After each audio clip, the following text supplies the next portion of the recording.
Today I'm going to talk about Banjo finger picks. And I guess this could go for dobros as well, anything that you would be using a metal finger pick for.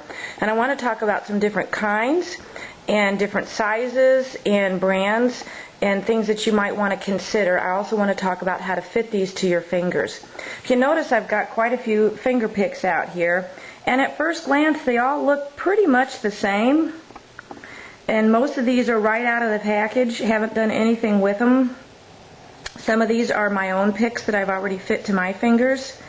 And so what I wanted to do is talk about some of these. I prefer a metal finger pick. You can see I have two plastic ones over here on the end.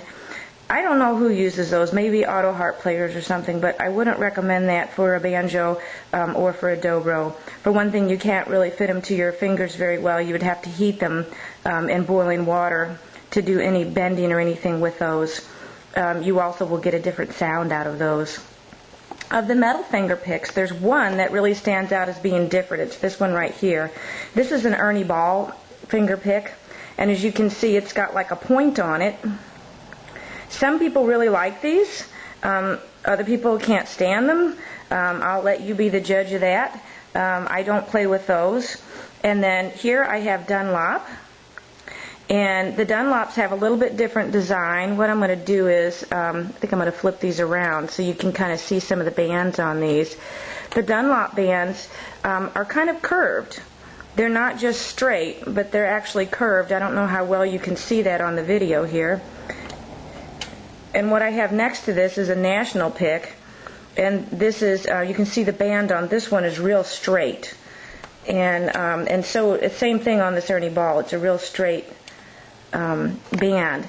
They also make picks that have two bands on them. Pro Pick makes a pick that has two separate bands on either side, and some people really like those. This is a Kaiser pick, and the Kaisers actually have a little bit of a ridge on the inside, and once again, I don't know if you can see that, but there is a little bit of a ridge on the inside, and that helps hold the pick onto your finger. This is a really, really cheap national pick. I do not recommend this pick at all, but I suppose if you have it, you can make it work. And all it says on it is national. I don't remember what the actual number is on it, but if you're going to get a national, get the NP2. This is the NP2 over here. It has a nickel-silver content on it, and they're a really great pick. I have some old national picks. These are the ones that the NP2s are made after, and they'll actually have a patent number on them and say USA. Some, depending upon how old they are, they may or may not have that. These are really great picks. You will probably pay between $30 and $60 a pair for something like this. And then these are Showcase 41s, and they're supposed to be very similar to the National, and I would agree that they are. And I used these for a while before I could get some more Nationals. And then I was really glad that National started making the NP2 because I really like those, and they're very similar to these really old Nationals. And these are my picks right here on the end. The other pick that I haven't talked about is this Stelling Pick. This is something that Stelling used to make. They're handmade by a jeweler. I believe the guy was in Canada. They're not making them right now, and they didn't make a whole lot of them, but maybe they're going to start making them again. And this one also has some ridges on the inside, and maybe you can see that. I'm not sure if you can or not, but that's really great. And again, that helps hold it on there. And the silver content of these, the way these picks fit's really neat. They're kind of springy. They have some memory in the band, and I don't know of another finger pick that does. And so I don't know, it just seems like it fits better or something. So anyway, we've got all these different finger picks, and I was starting to talk about the bands.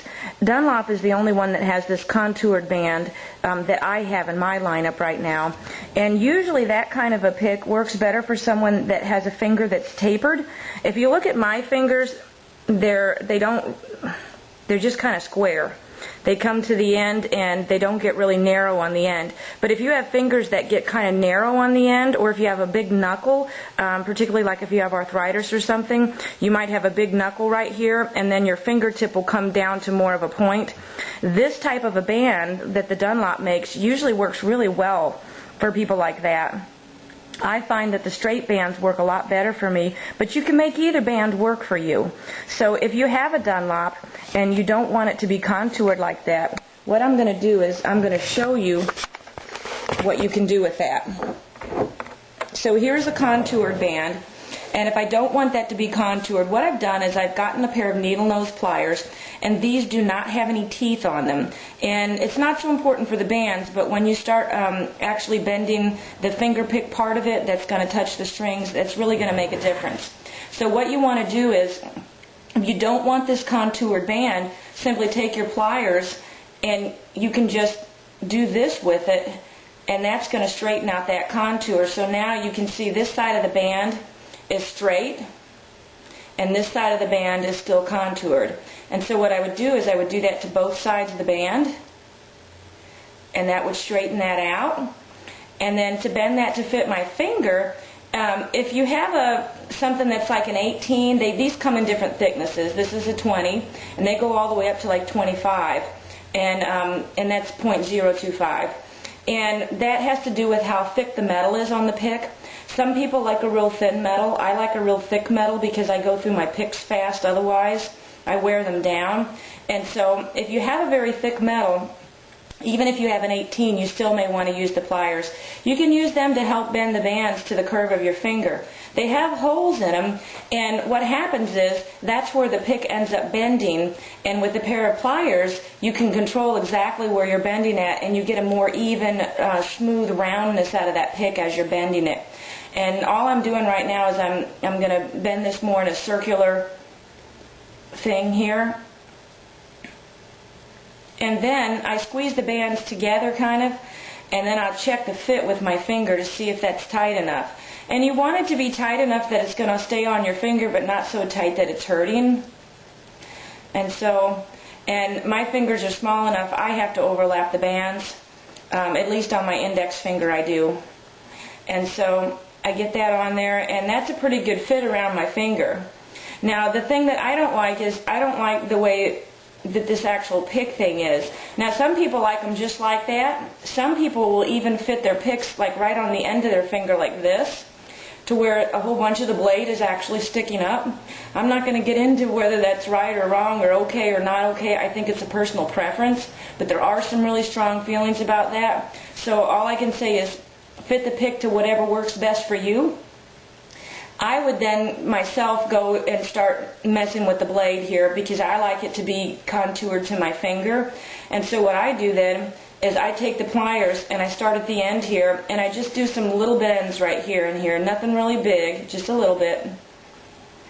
And again, this is where it's really important to have pliers that don't have teeth on them, because if you put little nicks in this blade as you're bending it, then you're going to hear that on the string. And if you do that, you can get a real fine piece of sandpaper or some really fine steel wool, and you can still get that out of the blade.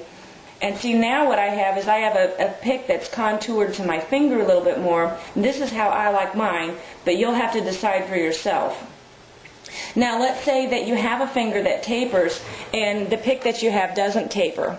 What you can do is you can take the band, like this is one of the nationals that we have here, and I'm going to take my pliers here and I'm just kind of bending it in a little bit more. Then what I'm going to do is I'm going to grab the blade and I'm going to pull it out that way, and what I'm going to do is it's going to make, you can kind of see now where I pulled it out, and I can do that to both sides. And what I've done is I've made my pick a little bit more contoured like my finger. So if my finger comes to a little bit more of a point there, I've made the blade wider at the bottom and narrower at the top by the way that I bent that. And see, that, like I said, that doesn't, I don't like the way that fits on my finger too well, but that really works really well for some people. You'll just have to kind of decide. Now the next thing is, how do you know the difference between your two fingers? Because I bend my picks to fit my fingers, and my middle finger is a little bit bigger than my index finger, and I can tell the difference between which pick goes on what finger by the overlapping band. My index finger always overlaps and my middle finger does not.